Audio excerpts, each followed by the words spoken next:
যে সমস্ত কাপুরুষরা ঘটিয়েছে আমরা তার তীব্র নিন্দা জানাই। আমরা গভীর নেতা নিয়ে এখানে দেখতে এসেছিলাম। তাকে ওর ভিতরে অপারেশন নেওয়া হয়েছে, তার চিকিৎসাগ্রস্ত বাইরে ছিলাম। ভাই আর বোন আত্মীয় স্বজন তাদের সাথে কথা হয়েছে। আমরা এই ঘটনায় সংযুক্ত, আমরা এই ঘটনায়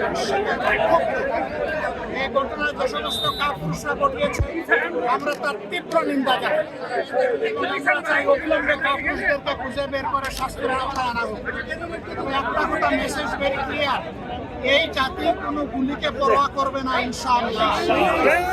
আমরা কোনো গুলির তোয়াক্কা করি না। কেউ যদি আবার নতুন করে ফ্যাসিজম বা সন্ত্রাসের রাজত্ব বাংলাদেশে কায়েম করতে চান তাহলে খুব দেরি হবে না, যথাযথ জবাব পেয়ে যাবে দেবে এবং কাউকে এই ধরনের নোংরামি করার সুযোগ দেওয়া হবে না। বাংলাদেশের মাটি কারো বাপদাদার জমিদারি না, 11 কোটি মানুষের সম্পদ।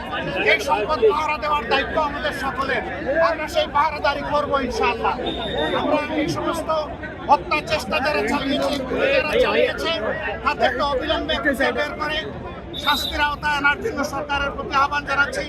সরকারের কোন ধরনের ঢিলামি এখানে বরদাস্ত করা হবে। সরকার যেন এই ব্যাপারে তৎপর থেকে নিজেদের দায়িত্ব পালন করতে পারে আমরা তা দেখতে চাই। আপনাদেরকে ধন্যবাদ। ওকে, থ্যাংক ইউ।